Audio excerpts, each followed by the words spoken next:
You are watching the Pan-African Daily TV with Dr. Susan Tata. The Africa we want: unity, consciousness, our culture, our spirituality, our history. One Africa for Africans worldwide. Motherland's calling its diaspora home.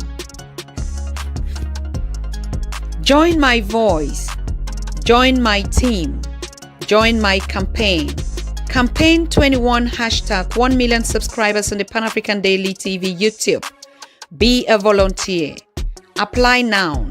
Be the new Africa. Okay. I think, yeah, oh my God, you are already waiting in the chat. Detroit, I salute you all the people, all my people from Detroit. I mean, the king of Detroit is here tonight and is going to be pouring fire. I mean, I heard something about Article 46, Memorandum Article 46. I mean, I cannot really pronounce it. And I've been asking questions to myself, like, what is this? It sounds like some kind of like, Sister Lee, salute you, sister. We're fine. All of us are good.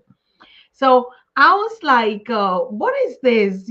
Constitutional. It sounds like some United Security Council regulations on what. When I see this kind of memorandums from council, from article this and this and this and this.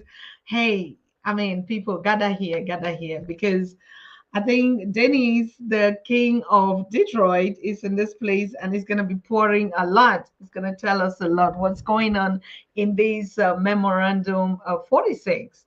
It sounds like, I don't know, it sounds like I was at the African Union meeting charter, and they keep saying, oh, Article 23, 25. Oh, Article 13, this. Oh my God, I think it's really high time, Pan-Africanists, we need to start knowing all these articles. It's like we don't have even the United Nations Constitution, we don't have it, even though it's circulating. African Union Constitution, we don't have it, even though it is there. European Union Constitution, all this world body constitution, we should study them. We cannot be doing geopolitics, and we cannot be even doing a political work without knowing the frameworks upon which we operate. We hear about United Nations chapter what of human right resolution. We cannot even argue a lot. There's not just a lot of things that we really can be speaking when we don't understand these constitutions, the articles, and the governing statements, and the little articles. So I think today is really going to be a fantastic day as we learn about this Memorandum 46 and what it has, what is it that is inside that, what's the spices inside, and why is Brother Dennis Boatwright II, why is this king so mad about this 46, right? And what is 46 even? So we still have maybe a lot of them in the background that we don't know. So I'm so really excited to have our brother right here. Greetings to you, Brother Charles. Thank you, Hotep. I know you are watching us from Brooklyn. Thank you so much. This is going to be a great show. Of course, I am already feeling it. I mean, just a lot of things have been going around. So let me just usher in the king of Detroit is sitting in this place. I'm telling you, hey, Brother Dennis, you have been all around the news. You've been collecting awards. They award you. They give us the name scholarships in your name at your at your tender age, as I can say, in the revolution. You're already having a legacy that is unbeatable. I'm telling you, I'm super excited. I'm so proud of you. We on the Pan African Daily and all your fans watching you worldwide. I mean, we want to know actually what is going on. And congratulations. So greetings, brother. Greetings. Welcome. Greetings, Dr. Susan Tata and your audience that's watching. Wonderful. So what is making news? Well, one of the things that's making news is Kendrick Lamar and Oh, his performance, and that's making a lot of news. And as you had pointed out, there are not too many people who were able to grasp the message of Kendrick Lamar. But before I get off into that, and I know you probably have some things to add yourself, is that we would say about 2 years ago, and brother Charles Asukili Mitchell was there when I came to New York. We were passing out and displaying Egyptian scroll timelines. And the person who brought that, who flew in from Los Angeles, who lives in the same neighborhood as Kendrick Lamar, he actually told me about 2 months ago, he called me and he said, Kendrick Lamar came to our building, our office, and bought some ancient Egyptian history timelines, and as well as some books. So I bring this up to say that Kendrick Lamar is not just only an entertainer, but he also an authentically African conscious person, because the scroll that he bought was very expensive, like $1,800. So I would like to just bring that up, not just because of the the Super Bowl halftime performers, but also because what my friend had told me in regards to Kendrick Lamar coming to him and wanting to buy some African conscious literature. wonderful. So you think that message, that he did during the Super Bowl halftime was intentional? Like it was something that he actually wanted to say. I mean, speaking out, as a matter of fact. Yes, it was very intentional. It was very, it was perfectly choreographed, and it's very intentional. And I say this to say, Dr. Susan Tata, because Africa is in the air. Africa is in the air again, like it was in the late 80s and early 90s when we had Dr. Joseph Ben Yakana and Dr. Clark and all of these, Francis Cress Wilson, when they were alive and their minds was, at their best. We're seeing that now. And even as the African spirit is affecting the entertainment industry as well as the sports industry. So Africa's in the air because even Kendrick Lamar knows it is our time. He knows it's our time and everything is just happening. So you apart from, I mean, before we get into the right topic of today, I mean, what just happened? I saw you give a very impressive and a very powerful speech. And you spoke before our Pan-African brother, Omar Johnson, Dr. Omar Johnson, I'm so sorry. And after that, a lot of things were just happening. I just saw pictures, posts, videos.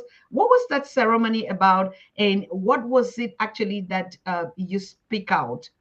What was your statement? What actually was that ceremony about? Okay, that ceremony in particular, I'm just going to give a backdrop to that. For the last, for the last over 18 months, I have been a passionate advocate of raising awareness of what's going on in the Alliance of the Sahel states. And since that time, people have been asking me to come speak at their colleges and universities. And then the one that you're referring to was at Eastern Michigan University. And I was there invited to speak about the Alliance of Sahel states, some of the amazing things that's going on in the Sahel, as well as some of the challenges they are facing. And after that, I was surprised that two things occurred. One of the things occurred is that Eastern Michigan University decided to start, they had created a scholarship fund in my name called the Boatwright Scholarship Fund for Critical Thinkers. So I was actually surprised at that, because this is not, you would think I would get something like that from Howard University or, some HBCU, but of all places, Eastern Michigan University started a scholarship in my name. That was one thing. And it was very touching because, excuse me, I got to learn how to, I run a company, but yeah, I was surprised at that because it was really my first award ever. And I've been a Pan-Africanist just like y'all see me today. I've been dedicated to our struggle over 30-something years. And believe it or not, this is my first ever award. And I see so many people getting awards for pretty much putting on a good shirt and tie, whereas I haven't gotten anything. But I tell people this. I also tell my wife that because she brings it to me. And I say, you know what? I get award every time I see a Black person smile, when I teach them Swahili, when I tell them about Dr. Clark, when I tell them about Nat Turner, when I see that big smile on their face, that's my award right there. So I get awards every day, even by, just being on your show. So it's not the award, it's the feeling that I get from, being recognized as doing something positive for our people. And sometimes it comes late. Sometimes it comes late, when you pass. But as you said, I got a Living Legend Award, so that meant a lot to me. And in regards to the living,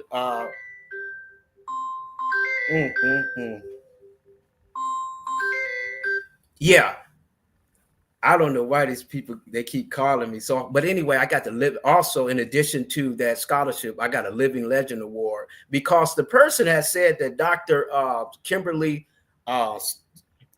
Stella, she said that, you know what, Dennis, you have a tremendous knowledge, you're passionate, you love our people, you spend all our money to call. She said, why not too many people know you? And she said, you know what, you an unsung hero. So I was like, well, thank you, for that compliment. So those 2 times was very touching to me, to be acknowledged for the work that I do for our people.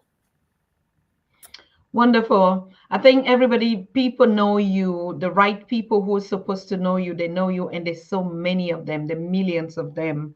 If you watch even your previous shows on Pan-African Daily TV, the number of audience, that your conversations actually reach and touch out youths and elders and everybody in our communities at home and abroad.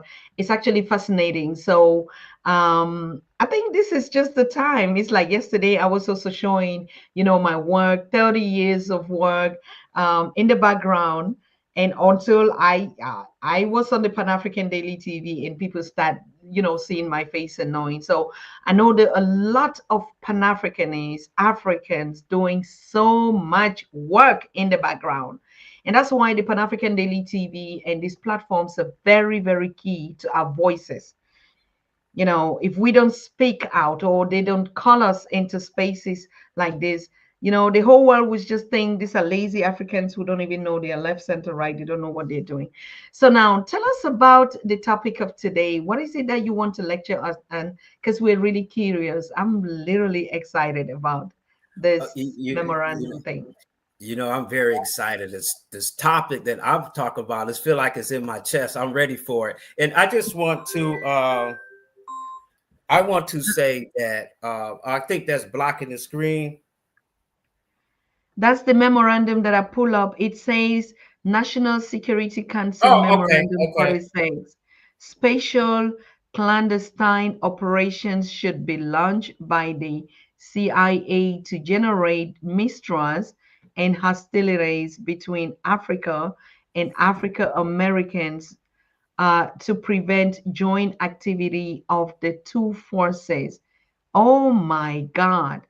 And this was done in 1978. Yes, that was done. That was done in 1978. And let me just clear this up so we won't have this problem no more. Yes, that was done in 1978. But I want to just talk about something that put all of this, what I'm going to talk about, that Memorandum 46 that was issued by the National Security Council in 1978. But I just want to say this first, that we are in trying times. Just in the last 2 weeks, for example, we have Donald Trump saying that he's going to pretty much make Black people pay white people reparations for redistributing the land equally in South Africa. He's pretty much saying that. And then you have also Elon Musk saying that, calling he's going to designate Julius Malema as a terrorist. And then we also have, the United States government saying that, floating out this idea that they want to displace the Palestinians and create a European vacation resort in its place. So we have all of these ideas that are being floating out in the last 2 weeks that we should be concerned about. And nobody's really talking about, because what happens to other people, where the Palestinians, they easily could justify, as they tried to do before, they could easily justify trying to do more harm to people of African descent. And I also want to include about the Alliance of Sahel State. On the other hand, we have beautiful, incredible things that's happening in Niger, Mali, and Burkina Faso that's making a lot of us more prideful and proud of our African heritage. So we had these two things. When you put these two things together, we at a point in time that we haven't seen in maybe 70 or 80 years, in which we must take advantage of this. But this type of time, Dr. Susan Tata, I'm gonna say you this: it's our time, our age group, it's the younger people. We got to stand up, because the elders have done their job. They have given us books. They have done their research. They have taken us on trips. They have led the march. Now is our time. So that's why I take my hat off to you, people like, you, Dr. Susan Tata, even Dr. Ericana, and, people like Asukile, he's another unsung hero, that it's our time now. And not only is our time, it's time for big thinkers, people who can come with creative ideas, who can stand up to the challenge and don't be scared. Yeah, that's what we need right now. It is our time. It is our time. And I will have to say, I'm ready to get on the stage, because this is what my research and study and activism has brought me to the time that we are in now. So this is our time. Get into, and you can, if you have, you can stop me if you have something to say. No, it's okay. It's okay. I'm very happy. Let's get to the meat of this topic.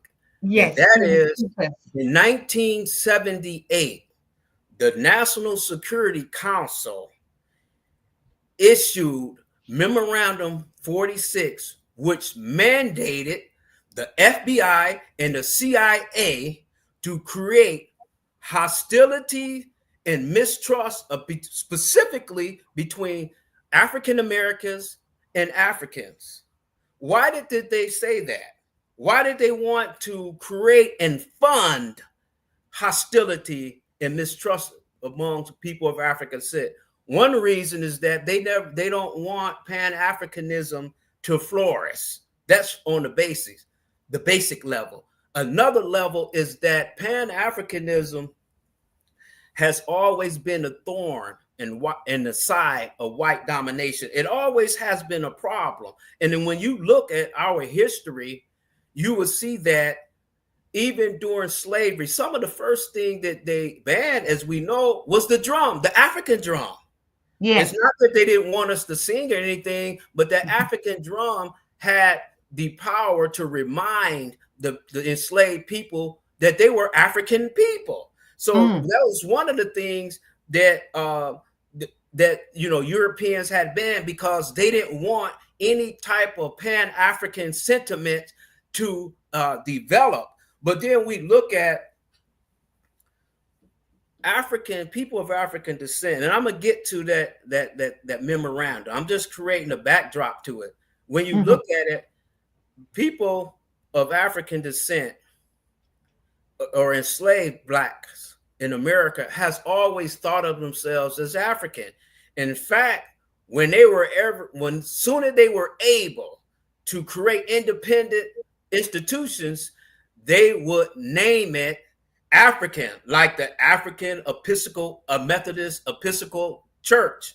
the African Baptist Church, the Free African Society, the Free African Lodge. We had always thought of ourselves as Africans, and that was a problem to the white people, because they know that people, they realize that the people who are historically conscious, it's kind of more difficult to control them. So it always has been an attack on Pan-Africanism since we first come over there. Now, specifically about this memorandum, many people don't know about this memorandum. Even some of our scholars, I bring it up, they say, I skipped over this. But I had come across it when I was reading, Thabo Mbeki. He had brought it up at the African Union, that he had brought it up at the African Union in a speech, as well as the United Nations. And he asked, those who were in prison, even the United States representative, he asked, is this memorandum still active? So I was studying, I saw that, and I said, let me bring this up, because most of African Americans in particular, we're aware of the 1968 memorandum that talks about destroying the rise of a Messiah, or, Black unity, and, people like Malcolm X and Martin Luther King, as well as, the Black Panther. We're aware of that, but we're not aware of Memorandum 46, which is a more robust memorandum that is designed to keep people of African descent apart. Now, why do they want us apart? Because Pan-Africanism has always been the cure-all. In fact, Dr. Clark put it very bluntly. He said Pan-Africanism or Paris. And when we look at Pan-Africanism, has always been in our souls, in our psyche. And we could take a look at back in even during the Second Italian-Ethiopian War in 1935, you had thousands of people of African descent, African Americans in New York in 1935, lined up to try to get charter planes to Ethiopia to go try to help them fight in Italy. Fight in Ethiopia, to help Haile Selassie out in the Ethiopians, which was called Abyssinia. So we always had this tendency, but this memorandum in particular is designed to stop that. And it has been somewhat successful in the last few years.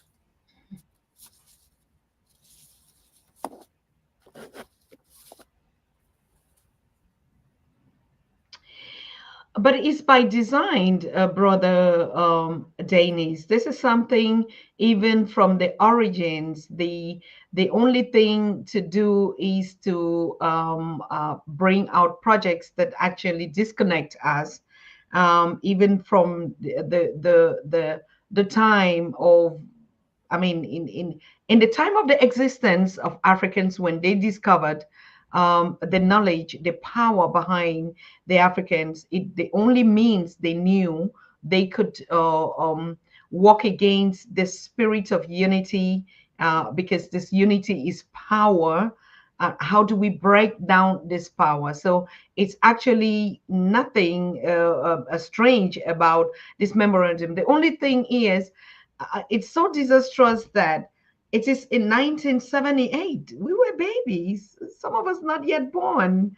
And how could it happen that the same partners or the global world leaders that are seeking for solutions for peace, or to feed the poor, the hunger, the needy, and stuff like this, actually go behind to play these tricky games by intentionally? As a matter of fact, it's known to everybody that it has always been about divide and conquer, isn't it?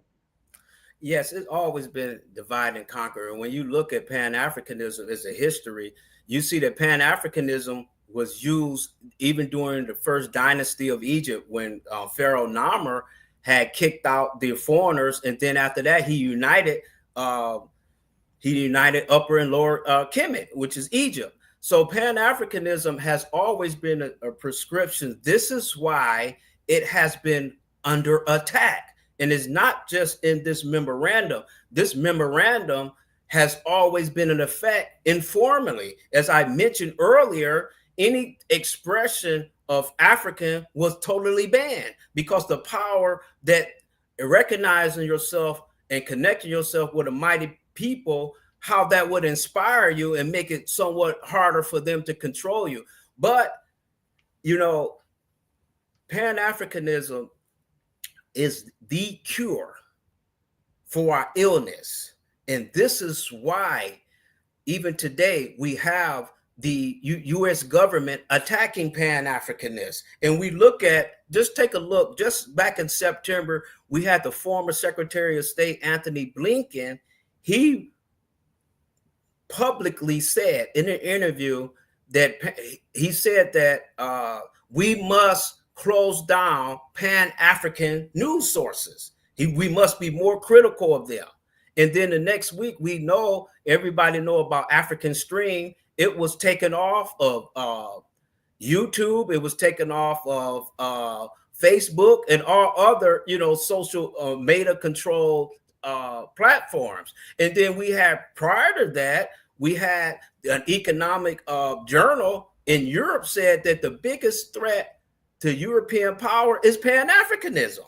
So we have all of these things that the white supremacists and those who have anti-Black sentiments know that Pan-Africanism is obstructing their objectives to control us. So they have always tried to kill, they have always harassed people like Marcus Garvey, killed people like Patrice Lumumba in order that Pan-Africanism won't gain any type of attraction.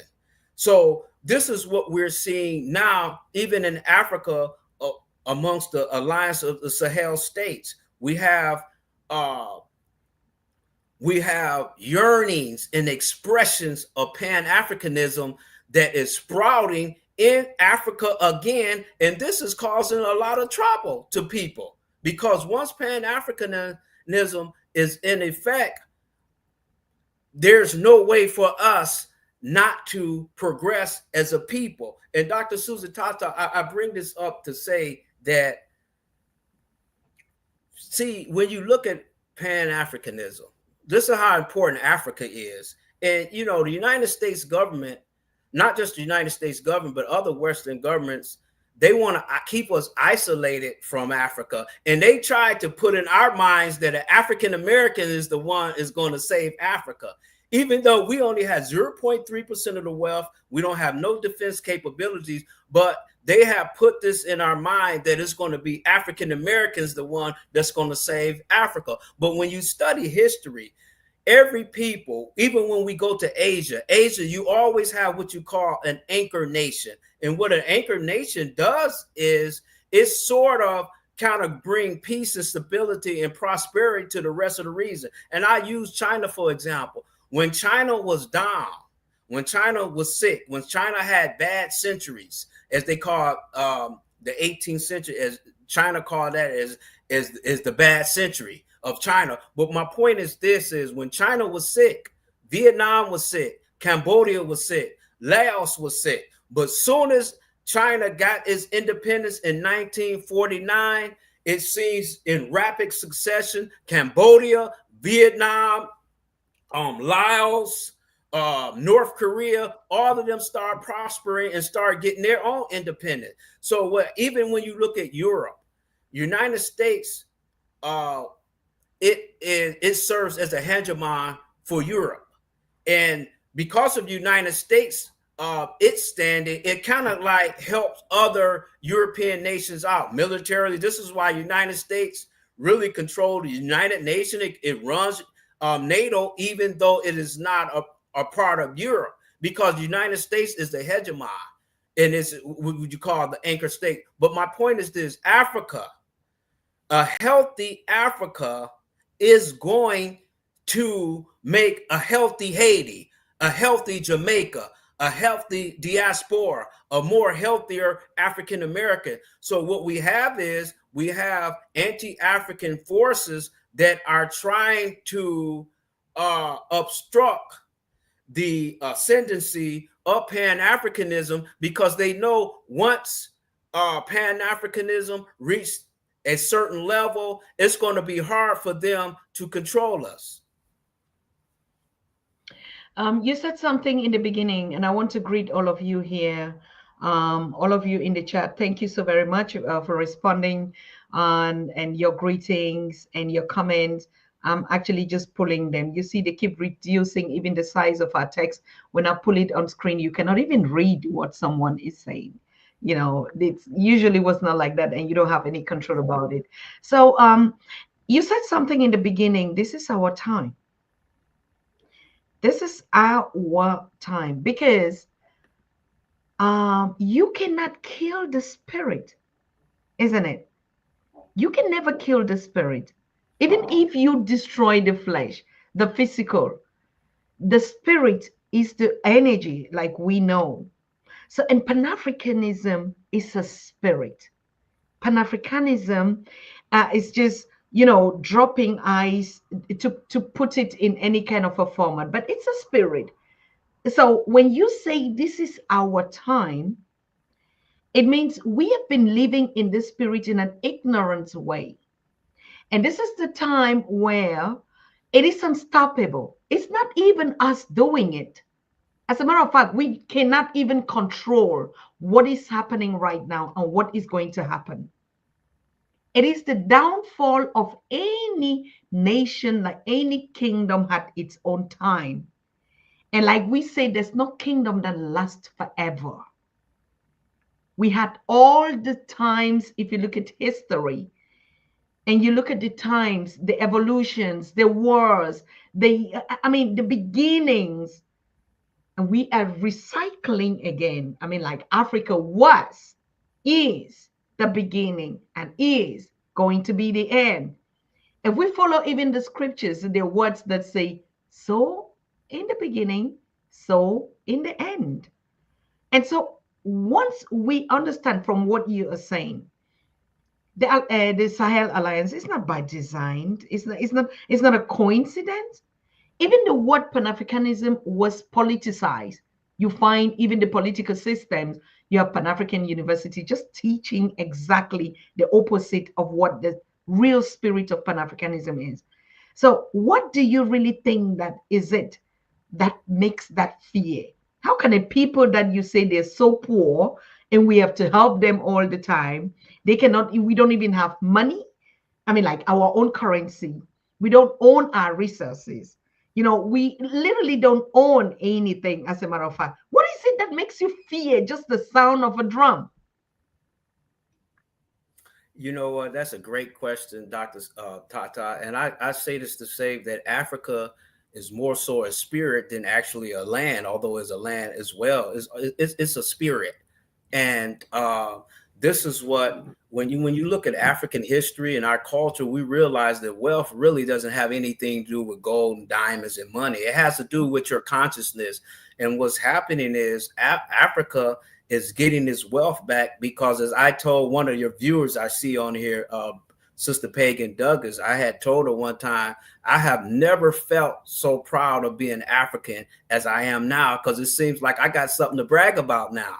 So Africa is really in the air. And when you look, one of the reasons why, when, you know, like Dr. Nyan Artbar pointed out, he said there need to be some in-depth studying on how special people of African descent is. Because if you look at what we've been through, typically people will commit mass suicides, but Black people, we toughed it out. We kept our dignity, we kept our pride, and we kept on fighting and marching because we knew that there are better days ahead. So that's why you can go to a place like Detroit and see me smiling in spite of Trump in there, or you could go in a village and even in the Congo where there's, you know, things going on, that you could see a little girl, a little boy smiling, because you will see concert, they dance every day, they parties every day, even as bullets are raining in the backyard. I mean, they are doing all the kwasa kwasa, the ndombolo, and the shows with Fally Ipupa, with Kofi Olomide. Exactly, because we have something to be smile for. We have something to be optimistic for that's bigger than money. See, you know, when you look at Europe measure the health of its nation based on its GDP, how much money they making. Whereas on the other hand of that, you see African people, we judge people by your overall well-being, your integrity, your commitment to justice. You know, being, how do you treat your family? How do you treat your neighbor? And this is the real wealth that the West hasn't caught up yet with. And this is why they're constantly fighting people. But getting back to the uniqueness of Africa and why we see this in our spirit, because, you know, when you become historically conscious, especially when you're studying, like person like yourself and like people like Professor James Smalls and Joshua Mboka, you see how excited and passionate they are because they know who their history. We have done some fantastic things in history that no other people were able to do. And with that type of knowledge, it makes you raise your head and smile and makes you want to talk about it to other people. But we are in a moment, whereas the creator is instilling us our African identity and talking to us, telling us to unite, become the role models and the examples of the world. And this is exactly what's going on. And that's why I say this, we're in a good time, because we're in a time to make history now. Because usually previous generations, even some of our scholars, they were only able to celebrate history. But we're at a point in time, an inflection point in history, that we now can actually make some history so that people can read about us 20 or 30 years or 100 years from now. It is amazing. It's just amazing, like a baseball. You know, look at what, just like you said, what Henry Jamal did. And it's all like the little thing. I don't know, like, no, Africans, you just, even when we shut up and just not do anything, it's still a problem. So that energy, there's something by design, every proves, every surrounding, regardless of every, you know, whatever circumstances we're going, we always win. We fight it. We're resilient, whether it's thousands of years or what, we are still standing tall, and still we arise. So when you talk about this memorandum, when you saw it, what did you feel like? Did it change your mind? Were you scared? Were you like, or you just like, oh, okay, I knew this, but of course this is now in black and white? You know what? When I saw that, when I read that memorandum, it actually somewhat enraged me, but it also made me understand the forces that are out against us. It's not that Black people don't want to be a part of Africa instinctively, but there are forces to try to turn them against, turn Africans against African Americans and African Americans against Africans. There's a concerted effort. And as a matter of fact, when you look at the budget that they have hundreds of millions of dollars just to create hostility and mistrust amongst us. So when I saw that, I started to realize that if you notice, and Brother Charles Mitchell, who's watching here, he had brought it up. I've noticed an exponential growth in Black anti-African groups. And I was wondering where all of this stuff has come from. I got people that are darker than me and you, Dr. Susan Tata, but they're saying they're Indian now. And I got some people who saying that they don't want to be a part of Africa. And I say, why you don't want to be, for some reason, they don't want to be associated or affiliated with Africa. And I asked them why, and some of the reasons they said, well, Africans is the one who enslaved us when we was in Egypt. You know, you get all of these fanciful arguments from these pop-up groups, whereas they're trying to distance themselves from being Africa. And they don't, and if you notice, none of those groups, whether they say that they're the Aboriginal Black people or they're all of a sudden Indian now, you don't see none of them being harassed like the Pan-Africanists. If you look at it, Anthony Blinken, the U.S. Secretary of State, didn't say anything about people, black people who are now saying that they're Indian. They're not under pressure because the U.S. State Department want them to distance themselves from Africa. So they're the ones that, and I'm not going to say any names, but they're the ones that get to go testify at Senate subcommittee hearings, about black people. And it's not, they don't invite people like myself and Polka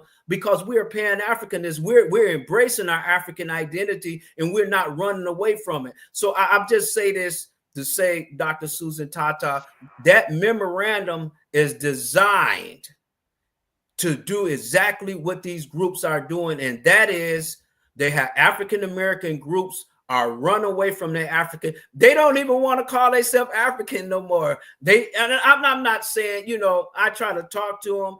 They don't want you saying African. They rather say we melanated people, we're Aboriginal people. We didn't come on no boat, even though you say, let me show you your DNA. The first people came from near the equator, the Congo and Kenya.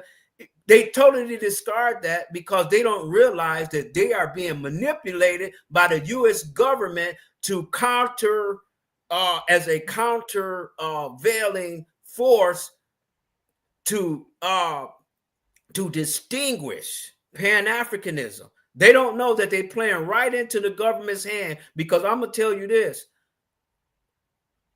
whether it's Donald Trump or other white supremacists in power, they don't care nothing about those groups saying that we are Indian now, or we are foundational this, or I'm this and I'm that. They don't care because they look at you and see that you're a black person, no matter what fancy label you have. So Dr. Susan Tata, that memorandum is not only the memorandum. See, that memorandum is created by the presidential cabinet, and the president, he looks and he reviews that, and he gives copies to the Secretary of Treasury, the Secretary of Defense, the Secretary of Commerce, and they all review it. And then eventually they decide upon that this is going to be a plan of action. And when everybody have decided and the president has agreed that this is a plan of action, if you notice, and I can send it to viewers, they can somehow contact me, I can give them the whole document. You'll see that the signature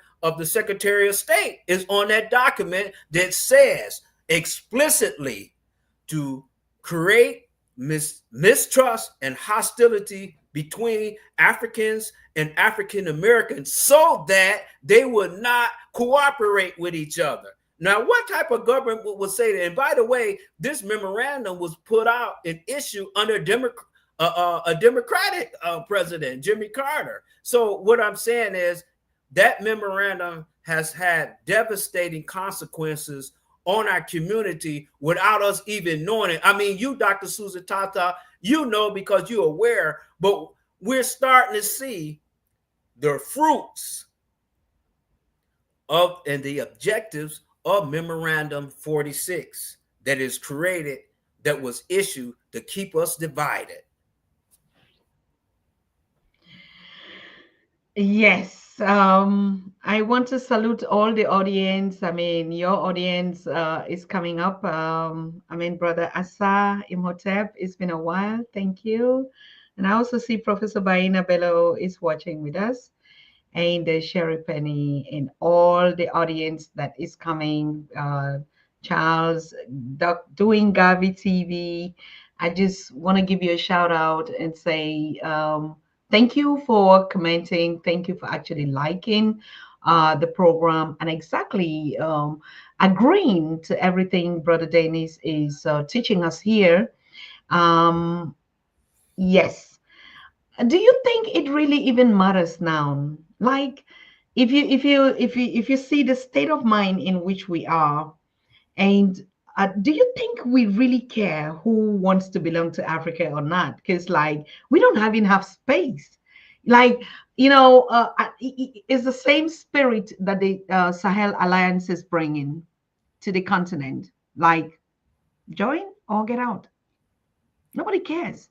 The time of us going to tell people or all the teachings that you were doing, all the times that we wasted the energy, or I cannot say wasted, trying to teach people to be African, trying to teach African to be African. Do you really think that matters now? Because I don't have time for that, to be honest.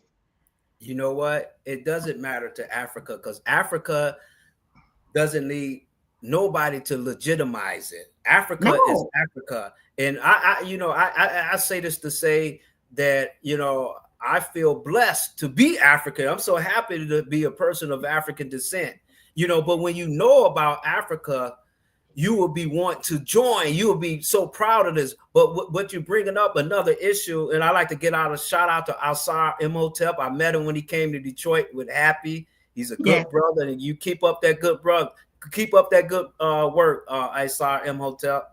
And he's gonna be the next. Please tell him he has to be the next guest, and even Sister Felicia, you showing your face here when your guests are here, and when I invite you to come on Pan African Daily, you're gonna be arrested. Ibrahim Traore, the president, the excellency, the champion, is giving citizen to every Pan African, whether you're African American or you a native, what.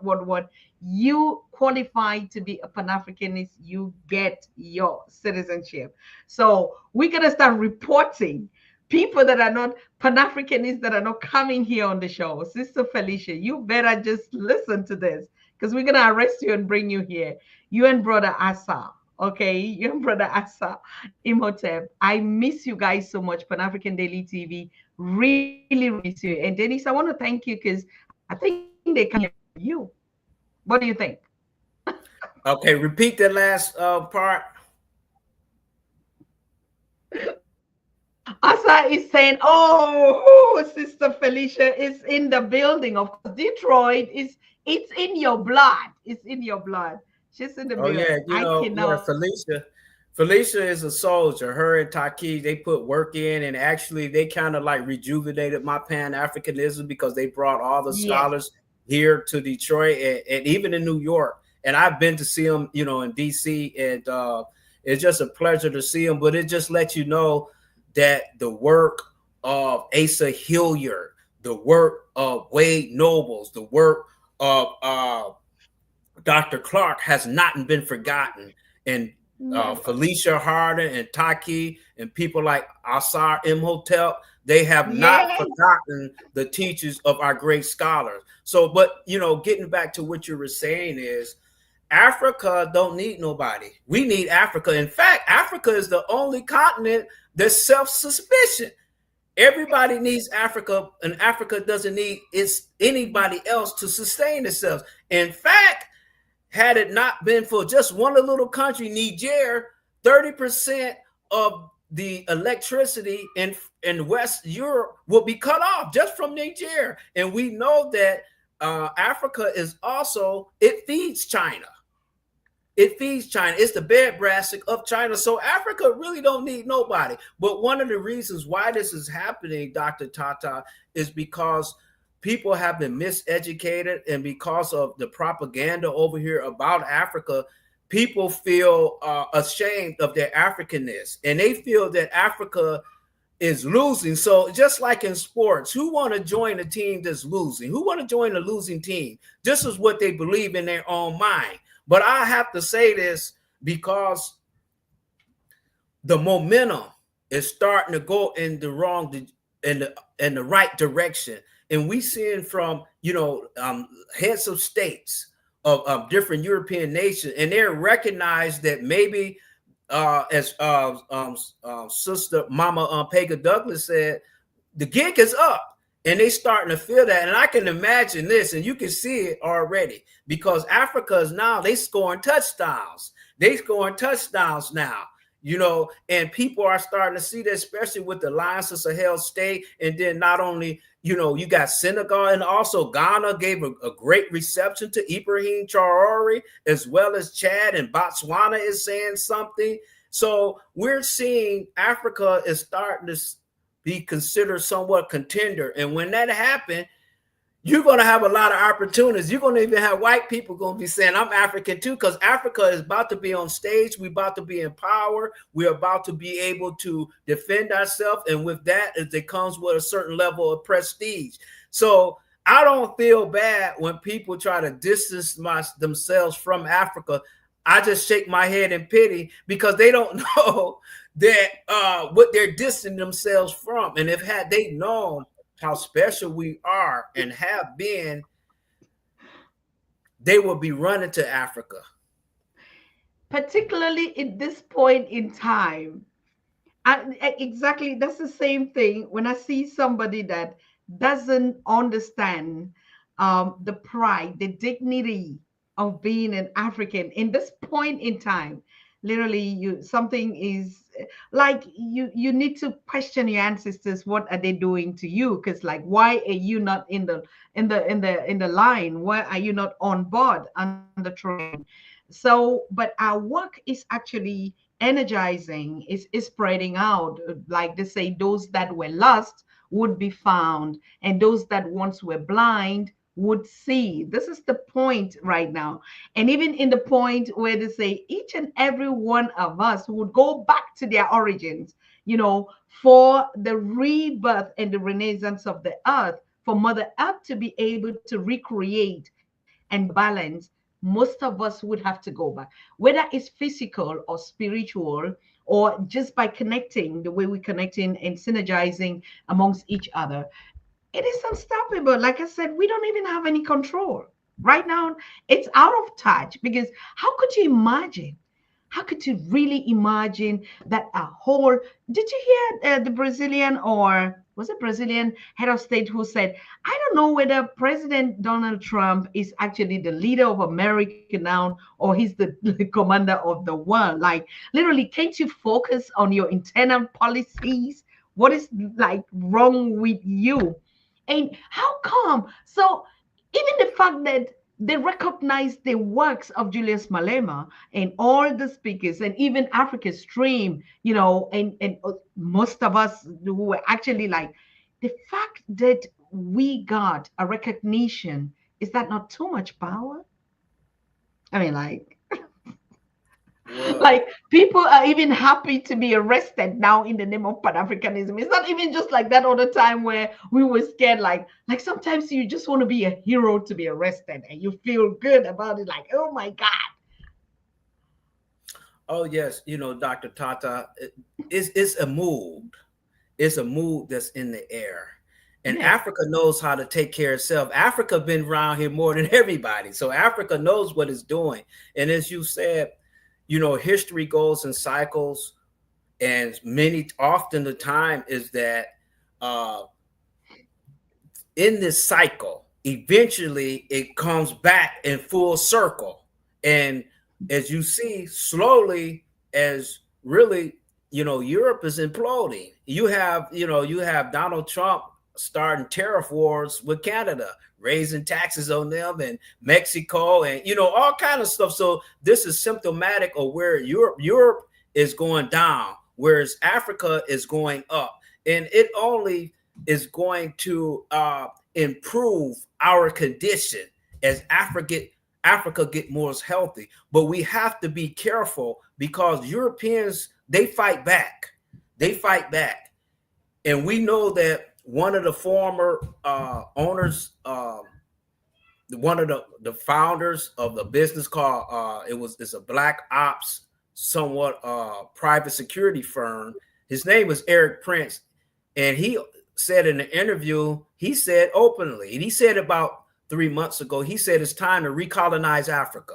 He was point blank, and you don't see anybody saying anything about that. Nobody's infuriated. Nobody got offended by him saying that, because this National Security Memorandum 46 is being implemented in Hollywood, in the government, on mainstream media to get us not talking about Africa. Now, listen to this. How is it possible that you have 3 African countries that have gained their independence, took control of their natural resources, and created a security bloc for their mutual defense, as well as to prevent the neo-colonizers to coming back. And that's not making no history at all. No news, it's not on any news cycles.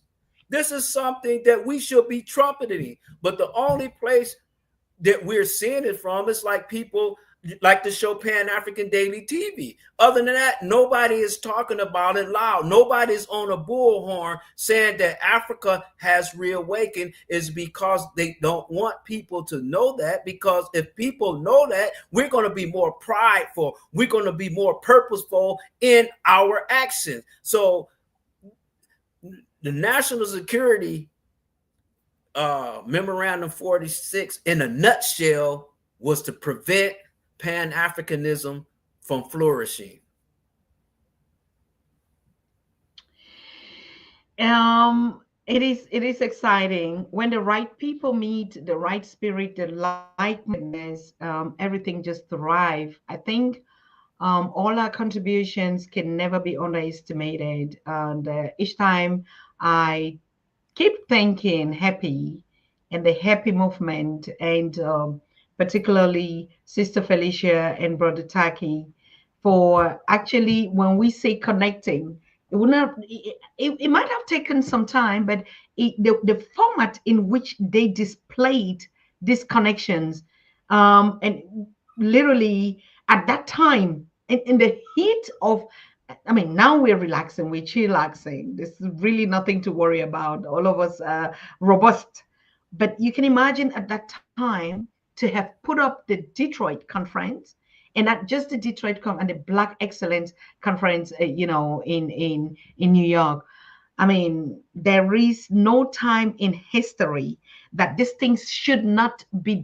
There's no way that we cannot document this event, because this is an event in the, I don't know, 300 centuries that actually would be playing, children. We don't even know how they'll be looking like at that time. But at sometimes, just like we're talking about, celebrating Excellency Malcolm X's 100th anniversary in May 19, 100 years. We're talking about those footprints, this work. It's exactly what we're creating now for the next generation. And the Center for Pan-African Studies is actually, you've done just a lot in this short time. You've been to Kenya. What have you not done? You've been cleaning graves of the ancestors. You've been repairing their houses, watering it, giving flowers, reawakening the spirit. How much more? What is it that you're not doing? You're not just doing alone. With your queen, with the kids, with everybody, you are going from one place to the other, teaching, giving journals, doing this. Brother. Yes, Dr. Tata, and thank you for those compliments you gave me. But we also got something bigger on deck here in Detroit. We're opening up an embassy, an African embassy in Detroit, so that it can serve as a business hub, as well as to make it easier for us to develop diplomatic relations with the continent of Africa, all 54 countries.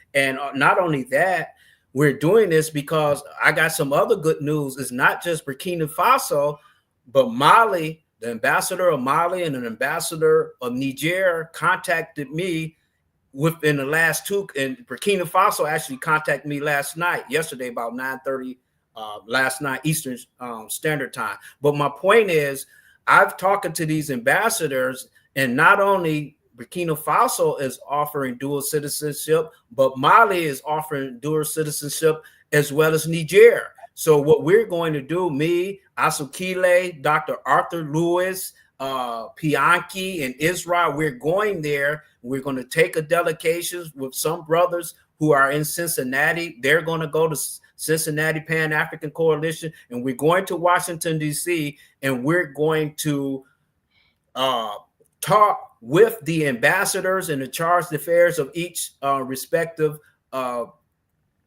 embassy, and they're going to tell us how African Americans who want African citizenship, how do you get dual citizenship? So we're going there the first week of March. We already have been invited. We have gotten clearance on that. So we're going to go there. So Africa is, Marcus Garvey used to make this quote. He said, Ethiopia will stretch forth her hands. And really, Ethiopia, what he meant by that, he meant by Africa. Africa is stretching forth his hands and open up doors to his children. So we have a multitude, not just Ghana. Ghana just had a big celebration, a big event on, people in the diaspora getting their citizenship, but also we have Mali, Niger, and as you said, Burkina Faso is offering their citizenship to people of African descent and diasporas, and particularly African Americans. So this is as a result of Pan-Africanism, because I'm gonna tell you this, I would say about 5 years ago, I used to hear this frequently. Those Africans, they don't like us. And I used to, the African Americans will say, the Africans say the African Americans, they don't care too much about us. They think they're better. I'm starting to hear that lesser and lesser now. I'm starting to hear people saying that we want some citizenship in Africa. We want dual citizenship. And one of the reasons why is because we see that the United States, I don't know if I pray that it don't happen. I don't know if it's going to be a civil war, even whites against whites, but we see an implosion. And a lot of smart thinking people of African descent, African Americans, they starting to see what is going to happen to us when these people might start turning on us or making it so difficult for us to live here in the United States. Where are we going to go? So a lot of people are considering getting dual African citizenship so they can have a safe place to be in case this country goes towards the worst. Mm-hmm. It's still the work of the creator. It's and actually nothing would really happen. It's just the fears and the threats and the energies that are going on. But it's the time that we have to go home spiritually, physically, getting access to what belongs to us. As a matter of fact, it's just the plan of the universe, the balance that is coming up. It's not even where would we go to? No, and that's the thing. That's one of the reasons is most of them are always, and in that sense, like, okay, I mean, if something happens, they have a place to go. What about us? If something happens, where are we going to go to? But of course, on the other side, honestly, I start getting, I don't have threats or whatever, but I have also Europeans, particularly women, that are also asking for African citizenship now, particularly those that, have like interrelationships, like marriages or children or stuff. They start claiming nationality as well. Oh, yes. As I say, Africa is asserting itself and is showing the world why Africa is important to world as well as world history. And people are starting to recognize that. And I would tell you this, as I said, people were distancing themselves from Africa. They were ashamed of their Africanness because they were taught to believe that Africa was this bad place. But now they're seeing that Africa, really, even the Congo is the richest country in the world. They're starting to realize these things. And so they want to be on the winning team, which is, there's nothing wrong with that. So not just, even I talked to Hispanics who had even India. This female lady, a professor, she pointed to her skin. She was like, Dennis, I'm darker than you. She's from India. So what I'm saying is people are starting to identify with their Africanness because after all, every person that's walked this face of the earth is the descendant of an African person. So in fact, everybody particularly is Africa. But when you're being taught, when you're seeing people being dominated, being subjugated, enslaved, people have a tendency, they don't want to identify with that type of people. But as African people, like when they see an Ibrahim Traore, his nice big smile and his strong, his disposition, his body, they starting to see an Africa that we haven't seen before, because typically we're used to seeing Black Africans that are crying, that are on their knees, that are begging, who are pleading for food. Now we have African people who are saying enough is enough, and we deserve our independence. We deserve to be liberated from our oppressors. So people are starting to see these things. And, you know, when you look at it, Dr. Tata, you will notice that Ibrahim Traore hasn't been on no news cycle, because I wanted to say that.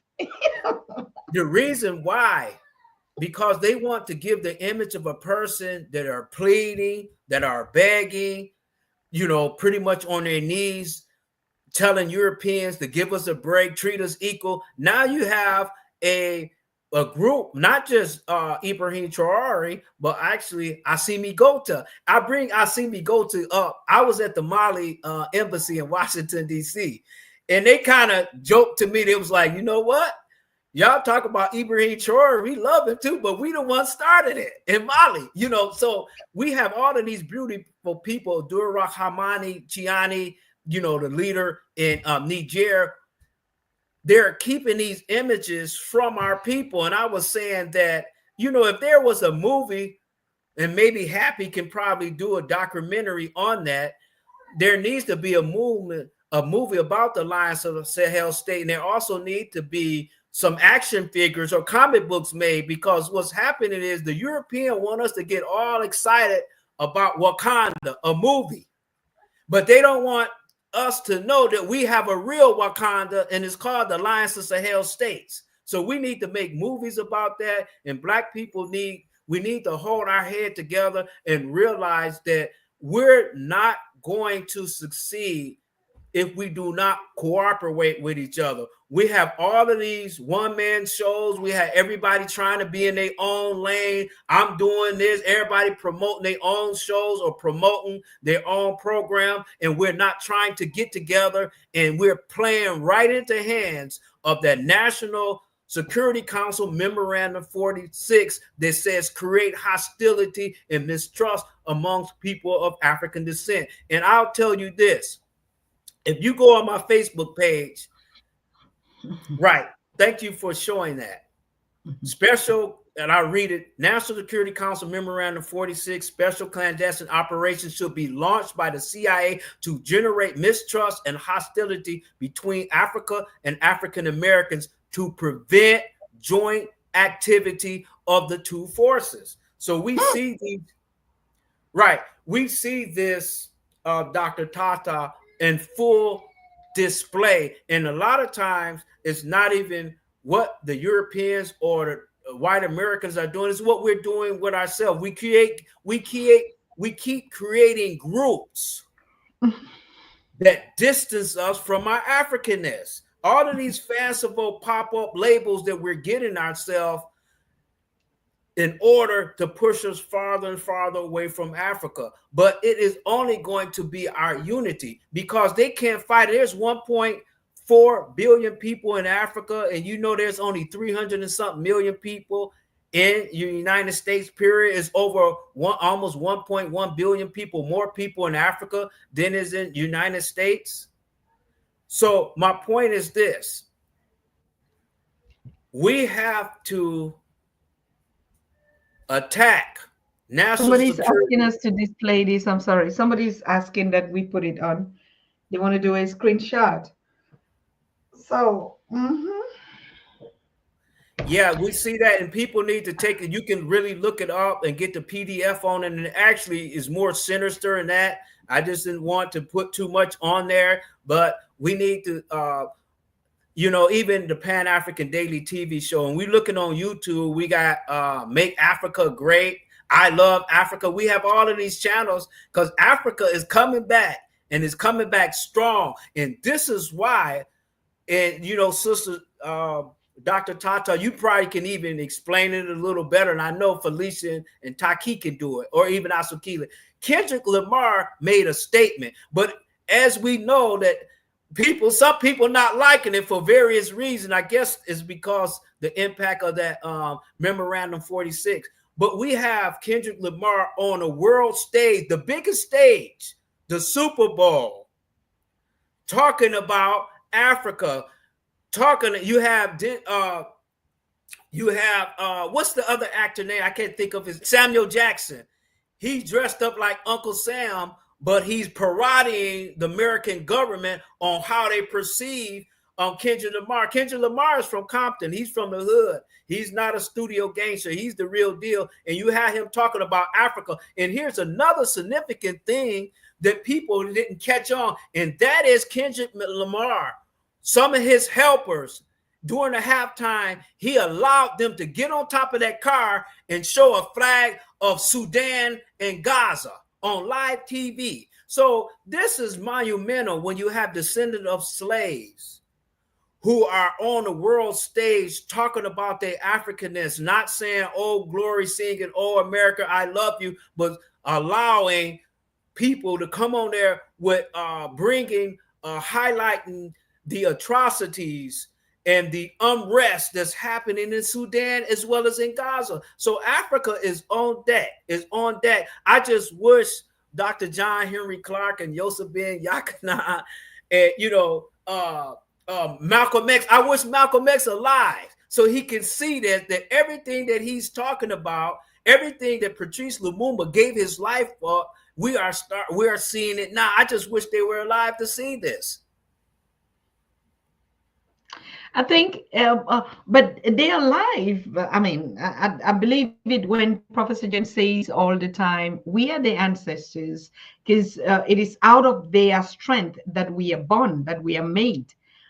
It is out of their legacies that we role model, that we copy, that we learn, that we read. And I think what you just said, Happy is already noting it. I mean, of course, the queen is in the house, so there's nothing that will go wrong. I can't wait to get the latest movie coming up from Happy. I think Brother Taggy said there's something coming up. And I know this is going to be really, really big. It can be different. We're rewriting this history, these documentaries. As a matter of fact, every day on Pan-African Daily, we should just be talking about the Sahel state until any person, like we don't have any business with, they're killing they're doing this. Like I said, in Congo, they celebrate in whatever thing. People have learned to understand that, no matter how we do it, yes, we cry, we mourn, and in the next time we are already celebrating life, because an African also understand that death is just a physical transition. They do understand.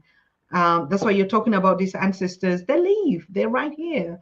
Everything that we're doing. I'm thinking you can imagine when we'll be going to the 100 Sentinel, in the white robes to visit Baba Malcolm. The message that is going to be, and this is it. Bring in not just flowers of 100 and say, hey, this is the work. This is it. Say, show me the proof. Like you never were wrong and you could never be wrong. Yeah. So, hey, brother, thank you for your massive contribution. The energy, your strength is out of the space. So which ancestor are you? You're a multiple or all of them. If I humbly say this, I feel like I have the spirit of Nat Turner, freedom fighter Nat Turner, who's led slave revolts. I also have the unapologetic blackness of the Dr. John Henry Clark. And I also feel that I want to do some of the things that Marcus Garvey has done. So this really what motivates me, but I know I'm my own individual person and I will never be able to be on those great, level, those great giants. But I'm just thankful, Dr. Susan Tata. I just thank God. I thank the Creator for allowing me to talk about them. I could be talking about a lot of different things, but I feel joy and talk about Patrice Lumumba, Jomo Kenyatta, Milcar Cabral, all of those. I mean, it brings me great joy to talk about P. Anki and Shabaka and Pharaoh Namur. It just brings me joy just to talk about this. And this is why, some people say, Dennis, you come with a certain passion, and a certain but because I feel honored and feel blessed to want to talk about Africa, because I'm gonna tell you this. I own a business, a medical transportation company. So I'm around business people, I'm around politicians, and a lot of times each political party, they try to pull me in. They didn't try to give me new cars. They didn't try to give me offices. And they said they was give me my own TV store with mainstream media. And even some of them had said that they wanted me to be the chairman of a certain Democratic Party. And I'm gonna tell you this, I turned all that down because I said I can't talk negatively or be dishonest towards people of African descent.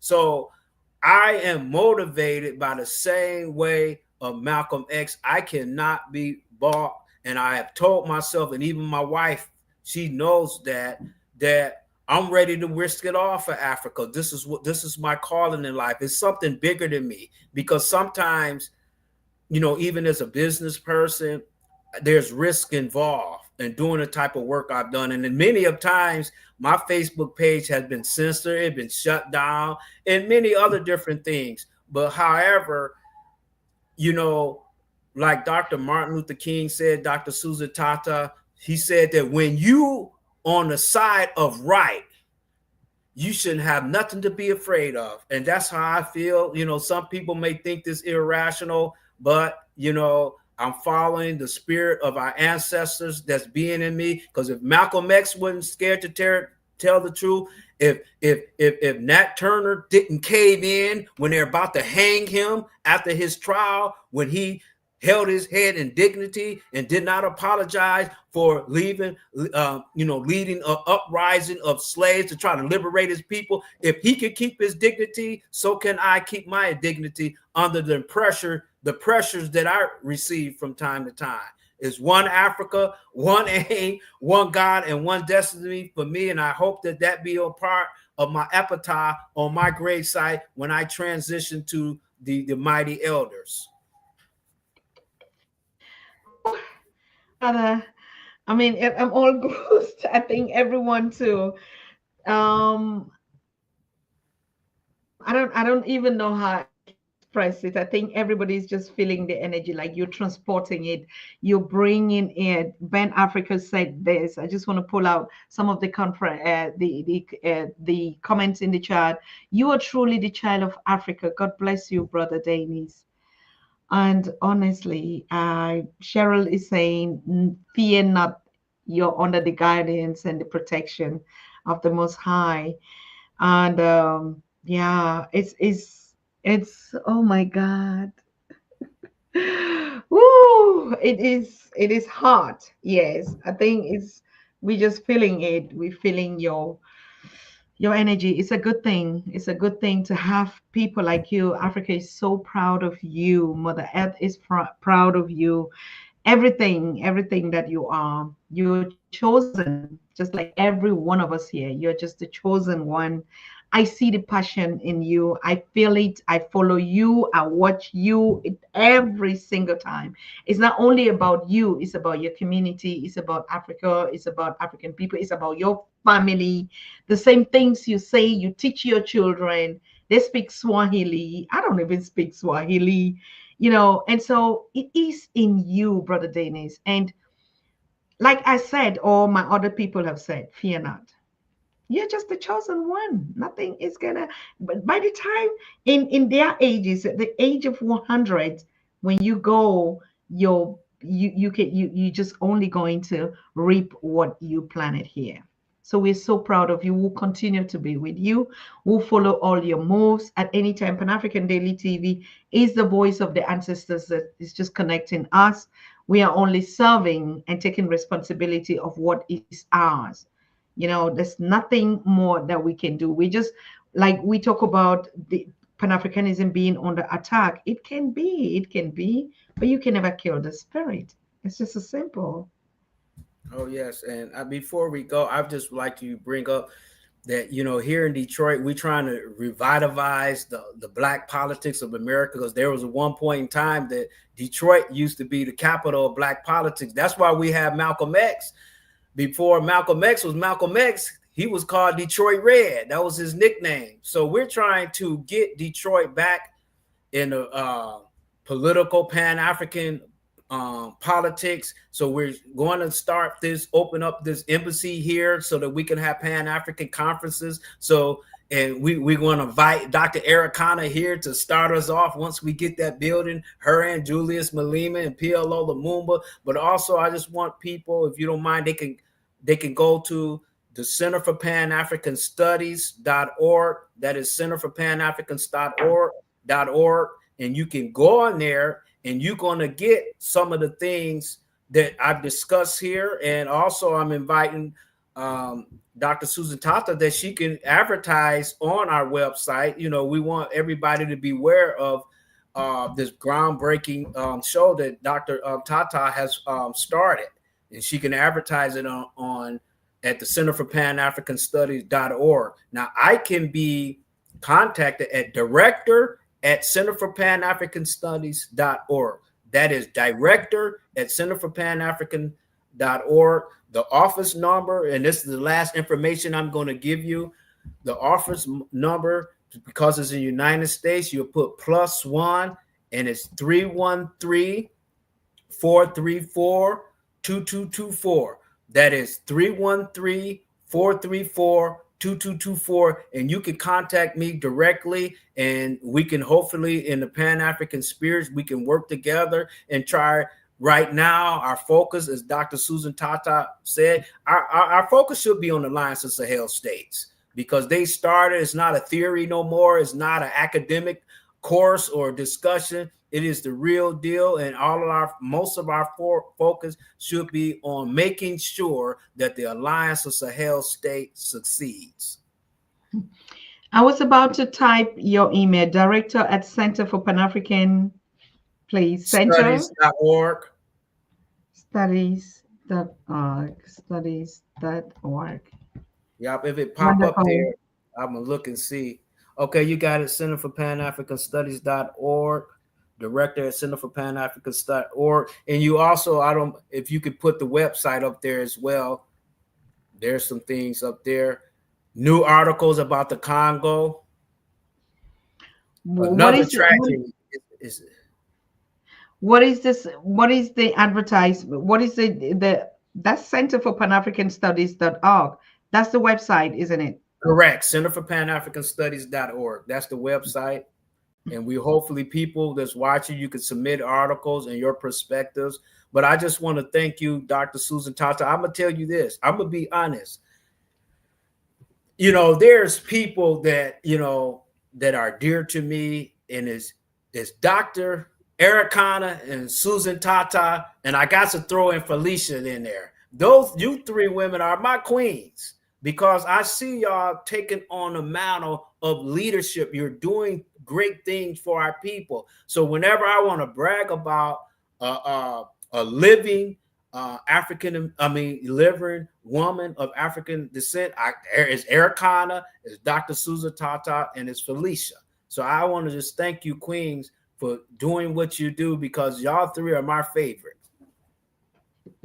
Thank you very much, brother. Thank you, King. We're also just happy that we have, brothers, that we are one and that we're protected, and that we have your cover, you know. But we can't do anything without our kings. That's the nature of the African society. I think it's only now that your president is beginning to realize that they can be just only two.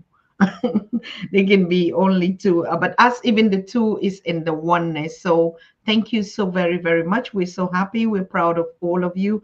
I mean, just to understand that you out there actually are doing so much. People of the continent are so thankful. I can only say it from what I feel in my spirit. What you are doing in the Americas, the footprint that you just make in Africa is so proud, so proud. So thank you so very much for your work. Without this engagement, you know, it really takes, I used to tell all of you every time when we were growing up, even to today, you know, Africans of the continent role model you. They role model their siblings in America, but they never even knew that we were connected. You know, like, we want to dress like you, talk like you, you know, rap, sing, anything that was baggy. I look at my boy here. Every day becomes really the root, the root. You know, like he wants not imitating, but it's in there. Particularly them that are born here is actually that. So you played a very, very big role. You played a very big role. I mean, keeping the culture, keeping the vibe, keeping the spirit, keeping the image, you know, fighting for what is yours. How much more can we actually ask?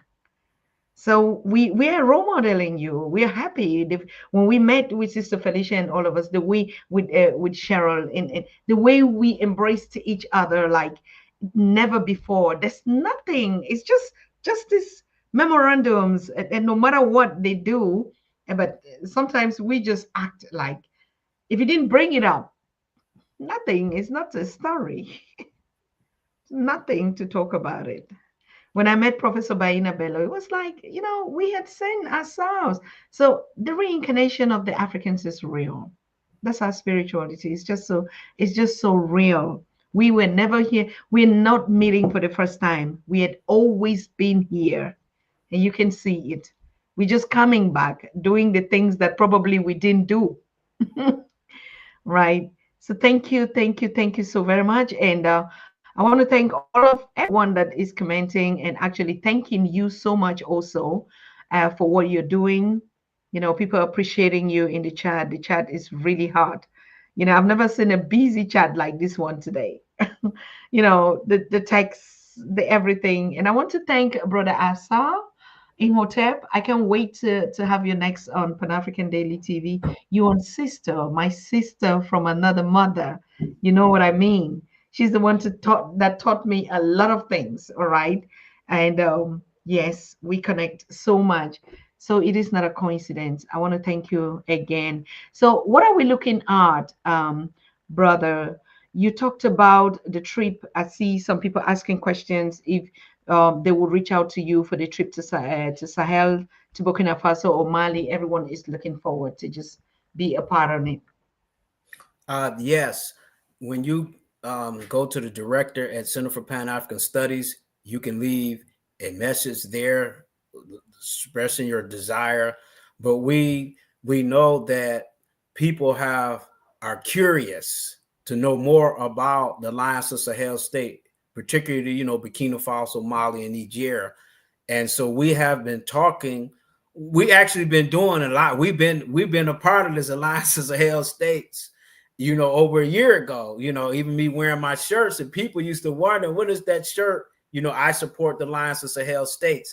But what I'm saying is, we're going to be taking groups of people over there so that they can smell the air of a free, independent African country, so that you can walk on the land of an independent African country. Because Ibrahim Traore, through his ambassadors at those embassies, they said that they have given space to Pan-Africanism. So in other words, when you go to Burkina Faso, Mali, Niger, you could talk about Pan-Africanism without being censored, without being thrown in jail, without being ridiculed, without being banned on social media. So we just want to thank Ibrahim Traore and the other two leaders of the Alliance of Sahel State for creating the space so that Pan-Africanism can be freely expressed and freely implemented.